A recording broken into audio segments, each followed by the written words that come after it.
नमस्कार, मैं हूं मनोज सैनी। एनडी मिड सेशन में आपका स्वागत है। 5 बड़ी खबरों को लेकर आपसे रूबरू होंगे। इस दौरान आपको दिखाएंगे कि प्रदेश की सियासत क्या कह रही है। साथ ही ये भी समझ पाएंगे कि जब 5 लोगों की मौत हुई है तो इसको लेकर क्या सियासत में कुछ दिखाई दे रहा है, या ये माना जाए कि जब मौत या इस तरह की घटना सामने आती है तो लोग इस पर भी सियासत करने से बाज नहीं आते। लेकिन कुछ समझाइश भी आपको देंगे, कुछ तस्वीरों के जरिए, कुछ विजुअल्स के जरिए, कि अभी भी लोग नहीं समझ पा रहे। चलिए देखते हैं आज की कौन सी है 5 बड़ी खबरें। कोरोना अनकंट्रोल, मौत सियासत सह मात, राम पर रार, हम शर्मिंदा है, जानलेवा सेल्फी। इन्हीं 5 खबरों को लेकर आपसे फिर एक बार रूबरू हूं। शुरुआत करेंगे छत्तीसगढ़ की बड़ी खबर से। छत्तीसगढ़ में फिलहाल तो कोरोना कंट्रोल में दिखाई नहीं दे रहा है। लगातार कोरोना संक्रमण बढ़ता जा रहा है। लेकिन अब डराने वाली एक और बात यह निकल कर आ रही है कि यहां अगस्त महीने में रोजाना 6 लोगों की मौत हो रही है। हालांकि संक्रमण की रफ्तार रोकने के लिए सरकार लगातार प्रयास किए जाने की बात कह रही है, लेकिन स्थिति ने चिंता बढ़ा दी है। नए मरीजों के मिलने के बाद प्रदेश में अब मरीजों की संख्या 20,918 हो गई। वहीं अस्पताल में भर्ती मरीजों की संख्या 7,790 हो गई, जबकि 7 नए मरीजों की मौत के बाद प्रदेश में कोरोना से होने वाली मौतों का आंकड़ा 203 जा पहुंचा है। कोरोना अनकंट्रोल है और इसको लेकर सियासत भी गरमाई हुई है। विपक्ष यानी इस समय भारतीय जनता पार्टी विपक्ष में सवाल खड़े कर रही है, लेकिन चिंता उन लोग की बढ़ी हुई है जो लगातार इस कोरोना से दो चार हो रहे हैं। चलिए समझते हैं, और शशिकांत मेरे साथ जुड़ रहे हैं, हमारे संवाददाता रायपुर से। सीधे उन्हीं के पास चलते हैं और समझते हैं कि कोरोना क्यों अनकंट्रोल है। जी शशि, आप मेरी आवाज सुन पा रहे होंगे। कोरोना को लेकर सियासत भी गरमाई हुई है, लेकिन जो आंकड़े दिखा रहे हैं कि प्रतिदिन 6 लोगों की मौत का जो आंकड़ा सामने आ रहा है, ये वास्तव में डरावना है। ये बात अलग है कि यदि देश के अन्य राज्यों से तुलना की जाए तो संख्या थोड़ी बहुत कम ज्यादा हो सकती है, लेकिन मौत का आंकड़ा बड़ा है। और ये क्यों ऐसा दिखाई दे रहा है, क्या कहना है सरकार का, और आप जब फील्ड पर रहते हैं तो क्या देख रहे हैं? जी देखिए, छत्तीसगढ़ की बात करें तो छत्तीसगढ़ में जो है स्थिति धीरे धीरे भयावह होती जा रही है। छत्तीसगढ़ में जो है दूसरी बार जो है कल जो है 1000 के ऊपर जो है मरीजों की पहचान की है। इससे पहले जो 1000 की मरीज फिर मिले थे, और कल की बात करें तो कल जो है 1000 से ऊपर जो है मरीज 1022 मरीजों की पहचान की गई है। अभी राज्य में जो है 8000 के करीब जो है मरीजों का इलाज जारी है। छत्तीसगढ़ में लगातार जो है मरीजों की पहचान की जा रही है, साथ में जो है मौत का आंकड़ा भी बढ़ रहा है। छत्तीसगढ़ में अगस्त की बात करें तो अगस्त में रोजाना जो है लगभग 500 के आसपास जो है मरीजों की पहचान की जा रही है। साथ ही जो है 6 मरीजों की मौत हो जा रही है। कल भी जो है 8 मरीजों की जो है मौत हुई। अब तक राज्य में जो है 206 मरीजों की मौत हो गई है। छत्तीसगढ़ में पहले रायपुर, राजनांदगांव और दुर्ग में जो है स्थिति खराब थी, लेकिन अब जो है रायगढ़ और बस्तर संभाग जो है एक बड़ा हॉट स्पॉट बन के निकला है। वहां जो है जो अत्यधिक मरीजों की पहचान की जा रही है। छत्तीसगढ़ में स्थिति धीरे धीरे खराब होती जा रही है। रोजाना जो है हजारों की संख्या में जो है मरीजों की पहचान की जा रही है। सवाल जो है शशि, सवाल ये है, ये जो आप आंकड़े बता रहे हैं, जिसको आप दिखा रहे हैं, लेकिन सवाल यही है कि जब आप फील्ड पर जा रहे होंगे तो गड़बड़ कहां हो रही, क्यों इतने आंकड़े बढ़ रहे हैं? क्या लोग जिस तरह से जो नियम कायदे कानून का पालन करने की बात कही गई उसको नहीं मान रहे हैं, या कोरोना को गंभीरता से नहीं ले रहे हैं, या ये माना जाए कि सरकार दावे जरूर कुछ कर रहे हैं लेकिन हकीकत कुछ और है? जी देखिए, मैं बताना चाहूंगी, छत्तीसगढ़ में जिस प्रकार से मार्च में पहला कोरोना संक्रमित मरीज की पहचान की गई थी, उसके बाद लोगों में जिस प्रकार से भय का वातावरण देखा गया था, वह अब जो भय है लोगों में धीरे धीरे खत्म होते जा रहा है। लोग किसी भी नियम का जो है पालन नहीं करते हैं, न किसी भी जो सोशल डिस्टेंसिंग है या जो सरकार का नियम है उसका पालन नहीं करते। लोग तीज त्योहार हो या किसी भी कार्यक्रम हो तो बड़े वृहद तौर से जो है भीड़ इकट्ठा करके जो है आयोजन करते हैं, साथ ही कोई किसी भी नियमों का पालन नहीं करते, जिसके कारण जो है संक्रमितों का आंकड़ा बढ़ते जा रही है। राज्य सरकार लगातार कोशिश कर रही है, लेकिन इसके बाद भी जो है संक्रमितों का जो है पहचान नहीं हो पा रही है। हालांकि राज्य सरकार जो है जांच के लिए भी 12,000 तक जो जांच करने की क्षमता कर रही है, लेकिन जो जांच की क्षमता है वो लगभग महज 8,000 से 10,000 तक ही जांच हो रही है। वही विपक्ष का कहना है कि जिस प्रकार से राज्य सरकार जांच कर रही है और जो कंटेनमेंट जोन है वहां जो है राज्य सरकार ध्यान नहीं दे रही है। जिस प्रकार से जो है राज्य में भयावह स्थिति धीरे धीरे निर्मित होती जा रही है, राज्य राज्य सरकार को जो है कंटेनमेंट जोन को पहले पकड़कर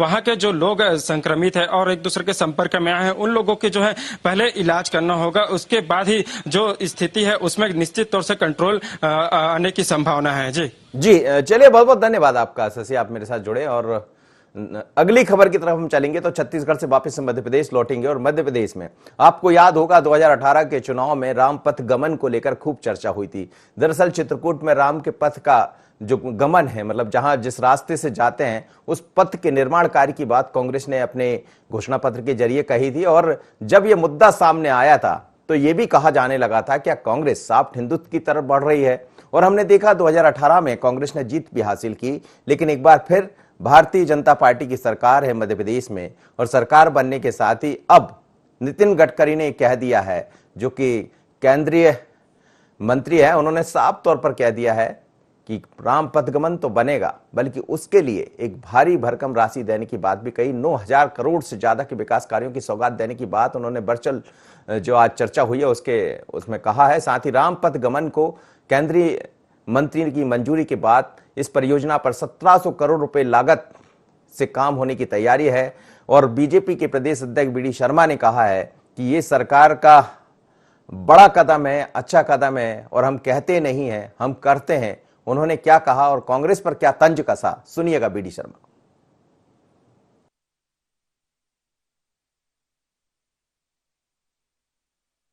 आज मुझे बताने में गर्व है कि जो कमलनाथ और दिग्विजय सिंह जिस बात के लिए चिल्लाते रहते थे कि राम पथगमन के बारे में क्या किया सरकार ने, शिवराज सिंह चौहान की सरकार तो काम कर ही रही थी, लेकिन आज मुझे बताने में मध्य प्रदेश के वासियों को गर्व है इस बात का कि आज राम पथगमन के जो सड़क निर्माण का जो काम है, माननीय नितिन गडकरी जी ने उसका विशेष उल्लेख करके उस काम को अनुमति उन्होंने दी है कि राम पथगमन का निर्माण का जो काम है वो पूरा काम 1700 करोड़ का काम है। ये 1700 करोड़ के काम को उन्होंने इसकी अनुमति दी है। ये मध्य प्रदेश वासियों के लिए सौभाग्य का विषय है, वो उन लोगों के गाल पर तमाचा है। चलिए, तो कह रहे हैं बी डी शर्मा उन लोगों के गाल पर तमाचा है जो 2018 में बात कर रहे थे राम पथगमन की।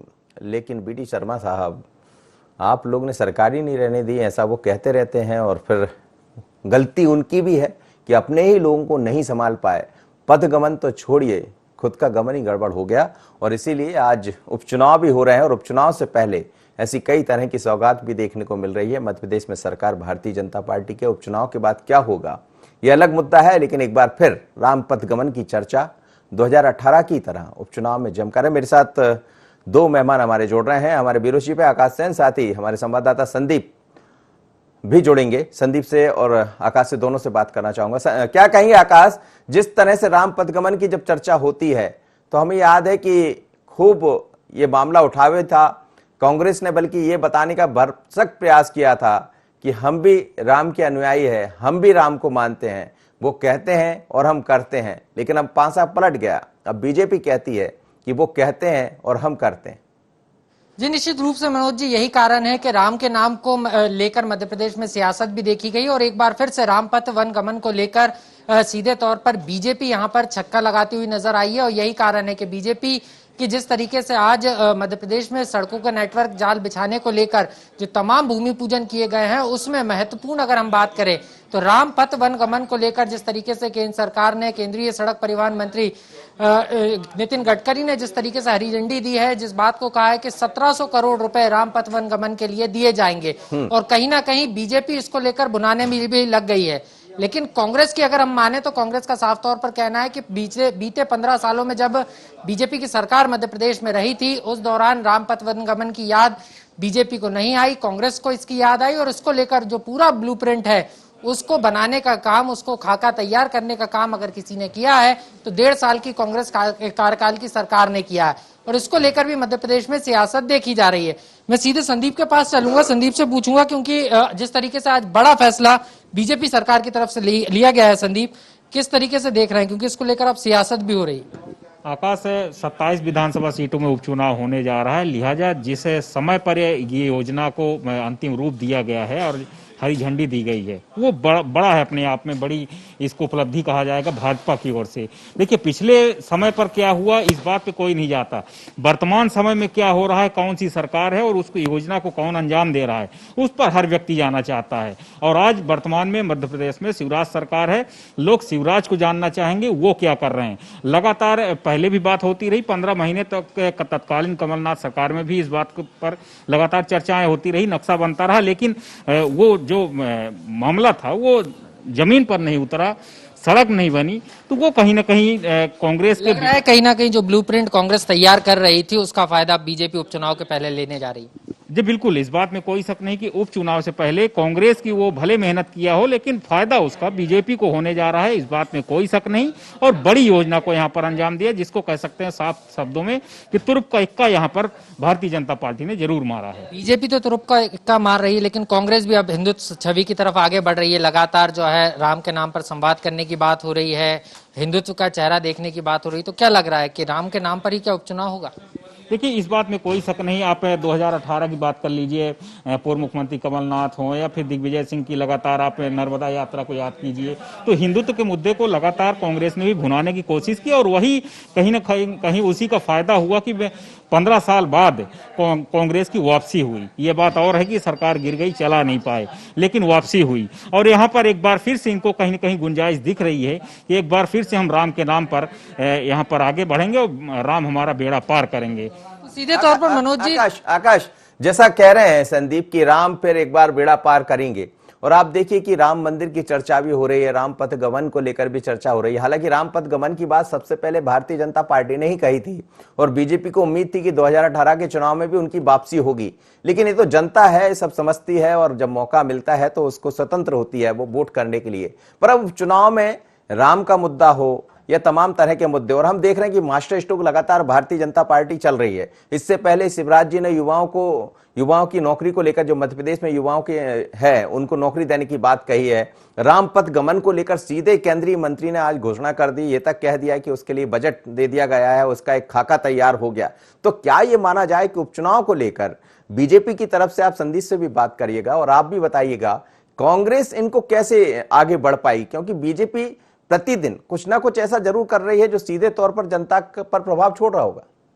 जी निश्चित रूप से इसको दो तरीकों से समझना होगा मनोज जी। पहले तो अगर हम बीजेपी सरकार की तरफ से देखें, संगठन की तरफ से देखें, तो सरकार और संगठन मिलकर जो है उपचुनाव की तैयारी कर रहा है। यही कारण है कि जो तमाम योजनाएं या तमाम घोषणाएं राज्य सरकार द्वारा जो की जा रही हैं, उसको जो है बूथ स्तर तक ले जाना, जनता तक ले जाने की कवायद जो है संगठन की तरफ से की जा रही है। लेकिन अगर हम कांग्रेस की बात करें तो कांग्रेस अलग स्ट्रेटेजी के हिसाब से काम कर रही है।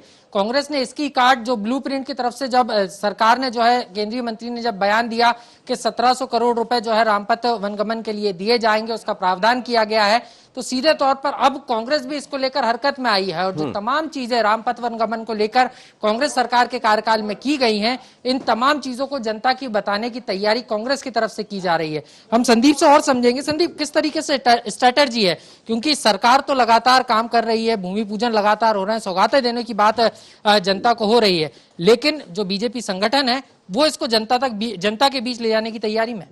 बिल्कुल, संगठन इसके लिए पूरा मुस्तैद हो चुका है। अगर आप ग्वालियर चंबल की बात कीजिए, जहां 16 सीटों पर चुनाव है, जहां जिसको सत्ता की चाबी माना जा रहा है, वहां पर संगठन की पूरी टीम उतार दी गई है। अगर हम बात करें तो जिनको राम के नाम पर लगातार संघर्ष करते रहे, जयभान सिंह पवैया और प्रभात झा, इनको चुनाव मैदान पर उतार दिया गया, लगातार लोगों से संवाद कर रहे हैं। उसके अलावा जो पार्टी के अलग अलग कार्यकर्ता हैं, छोटे बड़े सभी स्तर के कार्यकर्ताओं को क्षेत्रों में उतार दिया गया है। राम के नाम का कितना फायदा उठाया जा सकता है उसकी पूरी कोशिश की जा रही है। भाजपा आप दोनों का राम के नाम पर कितना किसको फायदा मिलेगा, लेकिन यह भी सच है कि चाहे राम पथ गमन की बात करें या ग्वालियर चंबल मुरैना प्रोग्रेस वे की भिंड प्रोग्रेस वे की बात करें, सब पर भारतीय जनता पार्टी की नजर है, केंद्र में सरकार उनकी। और नितिन गडकरी जब आज सौगातें लेकर आए तो उसमें समझ आ रहा था कि उपचुनाव को लेकर भारतीय जनता पार्टी कितनी तैयार है और क्या क्या मैसेज देना चाहती है। लेकिन कांग्रेस भी कुछ ना कुछ तो जरूर करेगी, क्योंकि 15 महीने का उनका कार्यकाल है और उसी को लेकर जनता के सामने जाएगी। अगली खबर की तरफ बढ़ते हैं। दिल दहला देने वाली खबर आप सब ने सुनी होगी, देखी होगी। टीकमगढ़ में 5 लोगों की दर्दनाक मौत के मामले को लेकर सियासत में वर्चस्व की लड़ाई उभर कर सामने आ रही। दरअसल आपको हम बता दें, जैसा आपसे जिक्र कर रहे थे कि 23 तारीख की सुबह एक ही परिवार के 5 लोगों ने फांसी लगाकर जान दे दी। मामले की पड़ताल के बाद पुलिस ने 9 लोगों के खिलाफ धारा 306 के तहत प्रकरण दर्ज किया, जिस पर विधायक राहुल लोधी कि धुर विरोधी माने जाने वाले भाजपा नेता सुरेंद्र प्रताप सिंह बेबी राजा ने सवाल उठाए थे। उन्होंने खरगापुर बंद का आह्वान किया था, साथ ही उच्च स्तरीय जांच की मांग भी की थी, जिसके जवाब में विधायक राहुल लोधी ने खरगापुर में बंद को खोलने की अपील कर दी और बेबी राजा पर जमकर निशाना साधा। उन्होंने बेबी राजा के आह्वान को सामंतशाही करार दिया। वहीं इस मामले में कांग्रेस भी मैदान में दिखाई देने लगी है, क्योंकि पीसीसी चीफ कमलनाथ ने मामले पर ट्वीट कर उच्च स्तरीय जांच की मांग की है। मौत, सियासत, सह और मात के इस खेल में दिक्कत तो उन लोगों की होगी, उन परिजनों की होगी जो इन 5 लोगों से जुड़े होंगे। दरअसल 5 लोगों ने अपनी जान क्यों गंवा दी, ये बड़ा सवाल है। जरा सुनिएगा क्या कहना है बीजेपी के अलग अलग नेताओं का। पुलिस ने जो आत्महत्या को आत्महत्या बताने की कोशिश की है, उससे जनता बहुत नाराज है और लोगों ने अपने प्रतिष्ठान बंद कर रखे हैं। मुझे भी आज धरना देना था, लेकिन एसडीएम महोदय ने मुझे धरने की परमिशन नहीं दी है। 9:30 बजे मुझे पत्र भेज दिया उनने कि आपको धरने की परमिशन नहीं दी जाती, इसलिए मैं धरना नहीं कर रहा हूँ। लेकिन हमारे पूरे गांव की सहानुभूति इस परिवार के साथ है, इसके घर के 5 लोग मरे हैं। जो कहानी पुलिस ने बताई वो टोटल झूठी है, बल्कि उसी के परिवार के 7 लोग और जेल भेज दिए हैं आत्महत्या को प्रेरित के मामले में। कुछ लोग उस पूरी जांच को दूसरी दिशा में ले जाने का प्रयास कर रहे हैं। यहाँ पर ब्रिटिश राज खत्म हो गया, लेकिन अभी सामंतशाही खत्म नहीं हुई खरगापुर से। खरगापुर में अभी भी सामंतशाही चली आ रही है। ज़बरदस्ती लोगों को, व्यापारियों को अपनी दुकानें आज का उन्होंने दुकानें बंद करने का प्रयास किया है सबने, लेकिन फिर भी कुछ दुकानें खुली हुई हैं। लेकिन ज़बरदस्ती बहुत सारी दुकानें उन लोगों ने बंद कराई हैं। फोन कर करके दुकानों को बंद करा रहे हैं प्रशासन। चलिए तो हेमंत से भी समझ लेते हैं। दोनों भारतीय जनता पार्टी के नेता हैं, अपने अपने दावे कर रहे हैं, लेकिन दावे से होगा क्या? वो मौत कैसे हुई? क्या आत्महत्या है, हत्या? हेमंत से समझते हैं। हेमंत, इस पूरे मामले को लेकर पुलिस ने अपने तरह से मामला दर्ज किया। पुलिस प्रथम दृष्टया ये मानकर चल रही कि आत्महत्या का मामला है, लेकिन जो पत्र अलग अलग समय में अलग अलग तरह से लिखे गए हैं, वो पत्र कुछ और कह रहे हैं। इसके पीछे साजिश कुछ और नजर आती है। लेकिन अब 2 नेता बीजेपी के आमने सामने हैं, क्या कहेंगे? बिल्कुल, मैं बताना चाहूंगा कि तारीख 23 दिल दहलाने वाली घटना खरगापुर से निकल के सामने आई। परिवार की मौत का मामला सामने आया जी। चलिए, मैं समझ सकता हूं आपकी परेशानी, लेकिन मेरे साथ इस वक्त राहुल लोधी जुड़ रहे हैं, पूर्व विधायक। राहुल जी, आपका स्वागत है। क्या कहेंगे इस पूरे घटनाक्रम को लेकर? दरअसल जिसको जो गंवाना था वो तो गंवा चुका है। उन 5 लोगों की मौत कैसे हुई, ये अभी भी सवाल बना हुआ, क्योंकि जो पत्र दिखाई दे रहे हैं, जो सुसाइड नोट है, उसमें जो इबारत है वो कुछ और बयां कर रही है। आप क्या कहेंगे? जी नमस्कार जी। मेरा ये कहना है कि बहुत दुखद घटना हुई है खरगापुर में। अभी जनता बहुत इससे दुखी है। हम लोग सब बहुत परेशान थे उस दिन जब हमें सूचना मिली कि ऐसे ऐसी घटना हो गई है। तो मैं खुद मौके पे गया था और मैंने वहाँ सभी अधिकारी भी मौजूद थे, कलेक्टर, एसपी सब मौजूद थे वहाँ पर। हमने सबने जांच के लिए दिया है कि इसकी विधिवत अच्छे से बारीकी से जांच हो, एक एक एंगल इसका देखा जाए, क्योंकि वहाँ पे सुसाइड नोट मिला है। तो सुसाइड नोट के आधार पे जांच चालू हो गई है और गिरफ्तारी भी सुसाइड नोट के आधार पे ही हुई है जी। और अगर किसी को ये लगता है कि उसमें कोई कमी है तो वो अपनी बात रखें। तो हमने ऊपर भी बात कर ली कि अगर हम लोग को ऐसा लगेगा कि जांच सही तरीके से नहीं हो रही है तो इसकी दोबारा से उच्च स्तरीय जांच होगी। तो ऊपर वालों ने भी, सबने, प्रशासन ने बोला है कि हम, अगर आपको लगता है तो आप हमको बता दीजिएगा तो उच्च स्तरीय जांच कर देंगे। नहीं, लेकिन इसमें 2 बीजेपी के नेता आप दोनों अलग अलग क्यों दिखाई दे रहे हैं? एक बंद कराता है, एक खुलवाता है। बंद का तो प्रशासन पे दबाव बनाने के लिए बेबी राजा जी जबरदस्ती गलत तरीके से व्यापारियों को दबा के जबरदस्ती दुकान बंद करवा रहे हैं, वो तो गलत है। प्रशासन के ऊपर दबाव बनाना चाहते हैं, दबाव बनाएंगे तो अच्छी जांच कैसे हो पाएगी दबाव बना के? बल्कि तो हमको तो प्रशासन की मदद करनी है अच्छी जांच करने के लिए कि सही तरीके से जांच हो जाए उसकी। जी, और जो भी बस आप इतना बता दीजिए, आपको क्या लग रहा है, आत्महत्या का मामला है, हत्या का? मेरे को दोनों मामला लग रहा है, आत्महत्या भी है और हत्या भी है उसमें, क्योंकि एक परिवार है जी। पूरा, जो परिवार डिप्रेशन में चला गया था। कुछ लोगों ने उनको इतना दबाव दिया है कि वो बेचारे कहीं शिकायत भी नहीं कर पाए और इतना परेशान हो गए थे। वो परेशान होने के बाद परिवार ने निर्णय लिया है कि ऐसा किया जाए। चलिए, बहुत बहुत धन्यवाद आपका, मैं समझ सकता हूं, लेकिन सवाल यही है कि ऐसा कौन सा काम हुआ जिसके कारण पूरे परिवार को मौत को गले लगाना पड़ा, और शर्मसार करने वाली घटना है। उम्मीद की जाना चाहिए कि प्रशासन के लोग ठीक ढंग से कार्रवाई करेंगे, क्योंकि यहां करोड़ों का काम होता है, आरोप प्रत्यारोप भी ढेर सारे लगते हैं। अगली खबर, आप, ये शर्मसार करने वाली घटना है, जैसे शब्द अपनी गरिमा खो रहे हैं। दरअसल एक दो नहीं, ऐसी कई तस्वीरों को हमने आपके आमने सामने आते देखा है। इसकी एक और बानगी देखने को मिली है विदिशा के सिरोंज में। यहां नए बस स्टैंड इलाके में एक युवक के फांसी लगाने के बाद उसके शव को नगर पंचायत के कचरा फेंकने वाले ट्रैक्टर ट्रॉली से ले जाया गया, जो मानवता को शर्मसार कर देने वाली घटना है। इतना ही नहीं, परिजनों को भी कीचड़ लगी ट्रॉली में बिठाया गया। हम शर्मिंदा हैं ऐसी घटना को देखकर। आप देखिएगा और आपको भी लग रहा होगा कि आखिर हो क्या गया। जिन लोगों के जिम्मे ये सब होता है, सिरोंज में कचरा फेंकने वाली जो ट्रैक्टर ट्रॉली है उसमें शव को ले जाया गया, वो तो ठीक है यहां तक, लेकिन सवाल यह है कि उसी कीचड़ मिट्टी के साथ उन लोगों को भी बिठा दिया गया जिन्होंने अपने को खो दिया। ये तस्वीरें आपको दिखाई दे रही हैं और ऐसी कई जगह से खबरें आ रही। कोरोना के संकट को लेकर भी कुछ खबरें ऐसी, अभी शहडोल से 2 दिन पहले एक इसी तरह की खबरें सामने आई थी।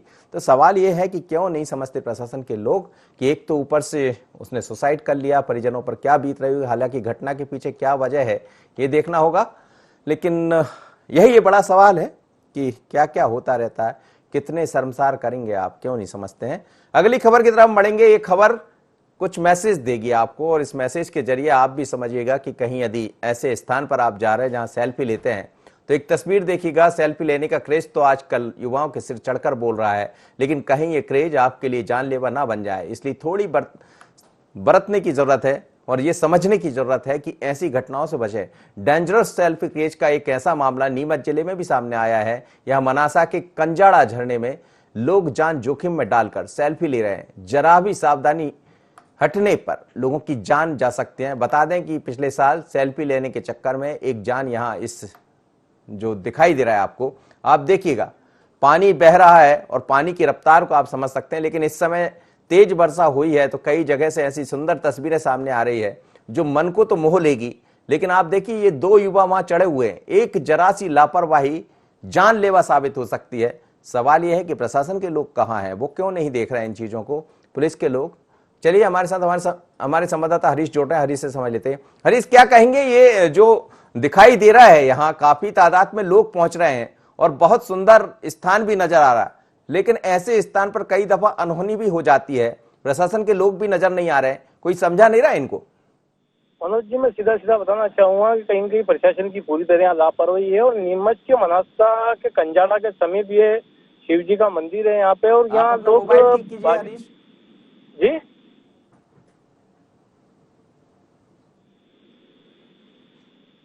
हरीश, क्या कहेंगे, ये जो जानलेवा तस्वीरें यहाँ दिखाई दे रही है, क्यों नहीं चेतते लोग, क्यों नहीं समझ में आती इनकी, और प्रशासन के लोग वहां मौजूद भी नहीं है? जी, मैं बताना चाहूंगा कि प्रशासन की सीधी सीधी यहाँ लापरवाही है। पूर्व में पिछले वर्ष भी यहाँ एक मौत हो चुकी है, उससे पहले भी यहाँ कई घटना घट चुकी है, और ये मनासा तहसील के अंतर्गत कंजाड़ा के पास में ये आता है, ये वो झरना है। चलिए, बहुत बहुत धन्यवाद आपका हरीश। लेकिन दरअसल ये सेल्फी पॉइंट है एक, और जब कभी बारिश होती है तो यहाँ का जो पानी है वो पहाड़ियों से नीचे गिरता है और झरने का एक रूप ले लेता है। लेकिन जिस तरह से वहां की तस्वीरें दिखाई दे रही है, 2 युवा जहां खड़े थे, हम आपसे कहेंगे कि आप किसी ऐसे स्थान पर जा रहे थे, दूर से तस्वीर लीजिए, आनंद भी लीजिए, क्योंकि ये मजा है। इस दौर में आपके युवा हो, आप जा सकते हैं, लेकिन ऐसी गलती मत कीजिए जो परिवार वालों को भारी पड़ जाए। तो आपसे यही चाहेंगे कि सेल्फी जरूर लीजिए, लेकिन थोड़ा दूरी बनाकर चलिए, पानी के आसपास मत जाइए, क्योंकि आग और पानी किसी के नहीं होते हैं और इसीलिए कहते हैं इनसे डरना चाहिए। तो इसी तरह 5 बड़ी खबरों को लेकर हम आपसे रूबरू होते हैं मिड सेशन में, और फिर आपसे मुलाकात होगी किन्हीं 5 नई खबरों के साथ। मुझे दीजिए इजाजत, बने रहिए IND24।